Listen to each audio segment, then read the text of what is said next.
എല്ലാവർക്കും നമസ്കാരം. ഞാനിന്നിവിടെ സംസാരിക്കാൻ പോകുന്നത് മയക്കുമരുന്ന് ഉപയോഗം യുവതലമുറയുടെ ഭാവി എന്നതിനെ കുറിച്ചാണ്. ഇപ്പോൾ സംസാരിക്കേണ്ട ഏറ്റവും പ്രധാനപ്പെട്ട ഒരു വിഷയം തന്നെയാണിത്. കാരണം നമുക്കറിയാം, ഇപ്പോൾ നമ്മുടെ കേരളത്തിൽ തന്നെ ഏറ്റവും കൂടുതൽ റിപ്പോർട്ട് ചെയ്യുന്നതെന്ന് വെച്ചാൽ ലഹരി ഉൽപ്പന്നങ്ങൾ തന്നെയാണ്. പക്ഷെ അങ്ങനെ നോക്കുകയാണെങ്കിൽ ഒരാൾ ലഹരി ഉപയോഗിക്കുമ്പോൾ അയാൾക്ക് മാത്രമല്ല നഷ്ടമാകുന്നത്, അയാളുടെ കുടുംബത്തിന്, അതുപോലെ തന്നെ സമൂഹത്തിന്, നമ്മുടെ രാജ്യത്തിന് തന്നെയാണ് അത് വലിയൊരു ആപത്തായി മാറുന്നത്. ഇപ്പോൾ ഒരാൾ ലഹരി പദാർത്ഥം ഉപയോഗിക്കുകയാണെങ്കിൽ അയാൾ അവരുടെ സമൂഹത്തിൽ വളരെയധികം പ്രശ്നമുണ്ടാക്കും. കുടുംബത്തിലും അതുപോലെ തന്നെ പ്രശ്നമുണ്ടാകുന്നു. അവർക്ക് പെട്ടെന്ന് ദേഷ്യം വരികയും അതുപോലെ തന്നെ പെട്ടെന്ന് ദേഷ്യം വരികയൊക്കെ ചെയ്യുന്നു. അപ്പോൾ ഇത് സമൂഹത്തിനും കുടുംബത്തിനും തൻ്റെ ആരോഗ്യത്തിനും വളരെ അങ്ങനെ ഹാനികരമാകുന്ന ഒരു കാര്യം തന്നെയാണ് ലഹരി ഉപയോഗം എന്നത്. ഇപ്പോൾ പലതരത്തിലുള്ള ലഹരി ഉണ്ടല്ലോ. അതിപ്പോൾ വിദ്യാർത്ഥികൾക്ക് എങ്ങനെ ലഭിക്കുന്നു എന്നതിൻ്റെ ഉറവിടം നമ്മൾ ആദ്യം കണ്ടുപിടിക്കേണ്ടത് അത്യാവശ്യം തന്നെയാണ്. ഇപ്പോൾ നമുക്കറിയാം, ഇപ്പോൾ പല വിദ്യാർത്ഥികളും ലഹരിക്ക് അടിമയാണ്.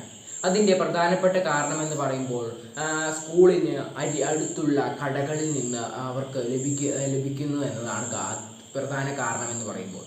അപ്പോൾ ഈ അധ്യാപകർക്കും മാതാപിതാക്കൾക്കും എന്താണ് ചെയ്യാൻ കഴിയുക എന്ന് നമുക്ക് ആദ്യം തന്നെ നോക്കാം. ഇത് എവിടുന്നാണ് ഉറവിടം ഇത് എവിടുന്ന് കുട്ടികൾക്ക് ലഭിക്കുന്നു എന്ന് ആദ്യം ഒന്ന് കണ്ടുപിടിക്കുക. അതിനുശേഷം ആ വിവരം ലഭിച്ചതിന് ശേഷം അത് പോലീസിനോ എക്സൈസിനോ അത് വിവരം കൈമാറുക. അതിനുശേഷം ബാക്കിയെല്ലാം അവർ ചെയ്തുകൊള്ളും. അപ്പോൾ ഇത്രയും ചെയ്താൽ തന്നെ നമ്മുടെ കുട്ടികൾ ലഹരി ഉൽപ്പന്നങ്ങൾ ഉപയോഗിക്കാതെ വളരുന്നു എന്നതിന് നമുക്ക് കാരണമായി തീരുന്നു. പിന്നെ പല കാര്യങ്ങൾ ഇപ്പോൾ സർക്കാർ മുൻപോട്ട് വെച്ചിട്ടുണ്ടല്ലോ. ഇപ്പോൾ നമുക്കറിയാം, ഓപ്പറേഷൻ തൂഫാൻ, അതുപോലെ തന്നെ ഓപ്പറേഷൻ തണ്ടർ എന്നിങ്ങനെ പല ഓപ്പറേഷനും ഇപ്പോൾ ലഹരിക്കെതിരായി സർക്കാർ മുൻപോട്ട് വരുന്നുണ്ട്. അതിന് പ്രധാന കാരണമെന്ന് പറയുമ്പോൾ നമ്മുടെ കേരളത്തിലോട്ട് ഇപ്പോൾ പല സംസ്ഥാനങ്ങളിലും ആൾക്കാർ ജോലിക്കായും ഒക്കെ വരുന്നുണ്ട്. ഈ മറ്റ് സംസ്ഥാനങ്ങളിൽ നിന്ന് വരുന്ന ആൾക്കാരാണ് അപ്പോൾ കൂടുതലായി ലഹരി ഉൽപ്പന്നങ്ങൾ കേരളത്തിലോട്ട് എത്തിക്കുന്നത്.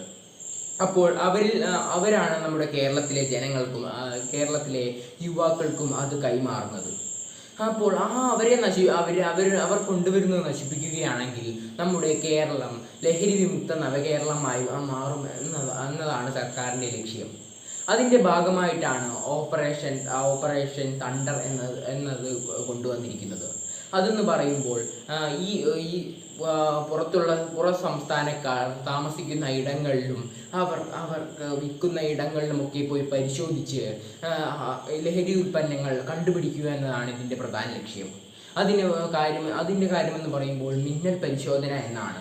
അവർ ഒന്നും അറിയാതെ അവരുടെ അടുത്ത് പോകുമ്പോൾ മാത്രമേ പല ലഹരി ഉൽപ്പന്നങ്ങളും നമുക്ക് അവരിൽ നിന്ന് ലഭിക്കുകയുള്ളൂ.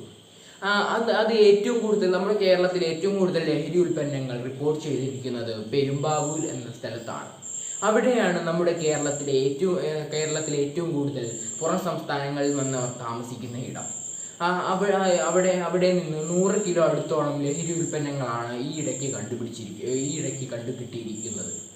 അപ്പോൾ ഈ ഉറവിടങ്ങളൊക്കെ നശിക്കുകയാണെങ്കിൽ നമ്മുടെ കേരളത്തിൽ ഇനി ലഹരി ഉണ്ടാവുകയില്ല. അങ്ങനെയാണെങ്കിൽ നമുക്കൊരു പുതിയ കേരളത്തെ തന്നെ ഇനി നമുക്ക് കാണാൻ കഴിയും.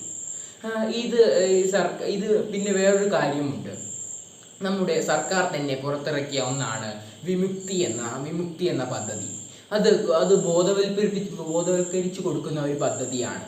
കുട്ടികൾക്ക് സ്കൂളുകളിലും അതുപോലെ തന്നെ കോളേജുകളിലും ചെന്ന് ലഹരി ഉപയോഗിച്ചാലുള്ള ദോഷവശങ്ങളും ഒക്കെ കുട്ടികൾക്ക് വ്യക്തമായി പറഞ്ഞു കൊടുത്ത് ബോധവൽക്കരിക്കുന്ന ഒന്ന് തന്നെയാണ് വിമുക്തി എന്ന പദ്ധതി.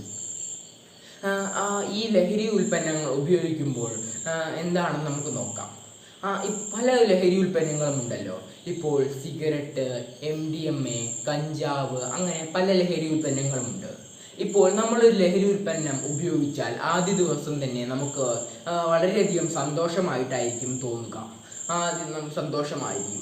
ഒരു ചെറുതായിട്ട് അത് ഉപയോഗിച്ചാൽ തന്നെ വളരെയധികം സന്തോഷമായിരിക്കും.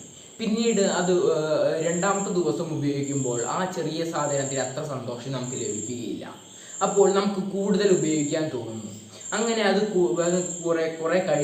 കുറെ കഴിയുമ്പോൾ അത് ഒന്നിനും നിൽക്കാത്ത അവസ്ഥ വരുന്നു. അങ്ങനെയാണ് പല പ്രശ്നങ്ങളും ഉണ്ടാകുന്നത്.